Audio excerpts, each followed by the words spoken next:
Hello guys, आप सभी का स्वागत है मेरे यूट्यूब चैनल राजू वैद्य ब्लॉग्स में। तो चलिए आज शुरू करते मेरा पहला ब्लॉग। तो सबसे पहले मैं आपको मेरे बारे में बताना चाहता हूँ। मेरा नाम है राजू वैद्य और मैं एक छोटे से गांव से आया हूँ यहाँ मुंबई शहर में आया हूँ। तो मुंबई शहर में मैं किस लिए आया हूँ तो ये आपको मैं बताना चाहता हूँ। तो मैं मुंबई इसलिए आया हूँ क्योंकि मैं एक आर्टिस्ट हूँ, मैं एक डांसर हूँ, एक्टर हूँ और यहाँ मुंबई में अपनी किस्मत आजमाने आया हूँ। और मुझे यहाँ आने के लिए, मुझे यहाँ भेजने के लिए सबसे बड़ा हाथ है मेरे परिवार का। मेरे परिवार ने बहुत मुझे सपोर्ट किया है यहाँ आने के लिए। मेरे मम्मी पापा भाई बहन इन सब ने इतना सपोर्ट किया है ना मुझे यहाँ आने के। मैं खुद को बहुत लकी समझता हूँ, मैं इस तरह से मुझे फैमिली मिली है कि इस तरह से मुझे वो सपोर्ट करते हैं। और यहाँ मुंबई में आने के बाद मैंने किस तरह से अभी मुझे फिलहाल यहाँ मुंबई में आकर 6 महीने हो गए। यहाँ आकर मैंने और भी ज़्यादा ट्रेनिंग ली है, एक्टिंग के ऊपर, डांस के ऊपर ट्रेनिंग ली है, म्यूजिक के ऊपर ट्रेनिंग ली है। मैं आपको आगे के ब्लॉग में बताया करूंगा कि किस तरह से मैं ट्रेनिंग ली है। बताना चाहता हूँ कि मैं बेसिकली किस गांव से बिलोंग करता हूँ, कहाँ से आया हूँ, ये सबको आपको एक ब्लॉग में बताना चाहता हूँ।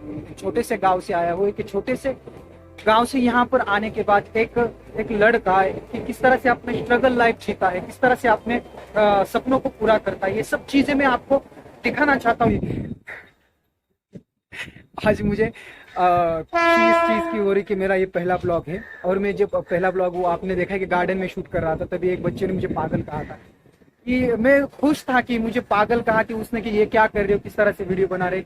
इस चीज के लिए मैं खुश था कि ये कामयाबी इंसान होता है ना, कामयाबी इंसान के एक पागलपन बहुत जरूरी होता है। और वो पागल होता है तभी जाकर वो इंसान ये हो जाता है, कामयाब हो जाता है। मुझे ऐसा लगता है कि भगवान ने एक संकेत दिया है कि तू पागलपन है तेरे अंदर और उसने तुझे पागल कहा है, इसका मतलब है कि तू कुछ आगे जाके कुछ करना चाहता है। तो साथ में आपको मैं ये भी दिखाना चाहता हूँ कि किस तरह से मैं ऑडिशन के लिए जाता हूँ। लाइन में खड़े रहना पड़ता है, एक स्टार्टिंग के दिनों में किस तरह से लाइन में खड़े रह के ऑडिशन देना पड़ता है, उसके बाद सिलेक्शन होता है। अगर मेरा भगवान चाहे कि मेरा सिलेक्शन हो गया और मुझे कहीं शूट मिल गया तो मैं आपको ये भी दिखाऊंगा कि बिहाइंड द शूट कैसे होता है, कि कैमरे के पीछे किस तरह शूट होता है। ये शूट भी आपको मैं BTS में दिखाऊंगा मेरे ब्लॉग में। तो मेरे परिवार वाले बहुत खुश है। और मुझे अभी भी पता है, जब मैं मुंबई आया था, मुंबई में अपना लिया था मुझे। मैं पहली बार कपिल शर्मा शो में गया था एज ए ऑडियंस देखने, तब मुझे चांस मिला था कपिल शर्मा शो में एज ए स्टेज पर परफॉर्मेंस करने का। तो वो भी बहुत फेमस हो गया था उसमें भी, कि मुझे एक अच्छा लगता है कि मुंबई ने अपना लिया मुझे।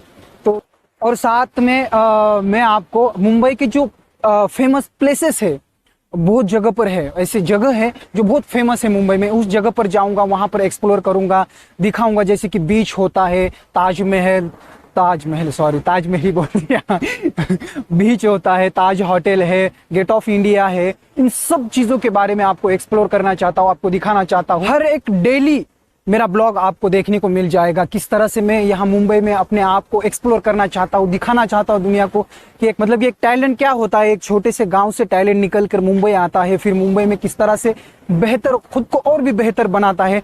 और मैं इस सब चीजों को दिखाऊंगा अपने ब्लॉग्स में। इसी तरह से आप बनी रहिए मेरे चैनल पर और सपोर्ट कीजिए, मुझे सब्सक्राइब कीजिए। और इसी तरह से नए नए वीडियो आप में डालता रहूंगा। तो खुश रहिए, खुशियां बांटते रहिए, मौज करिए, मजा कीजिए लाइफ में।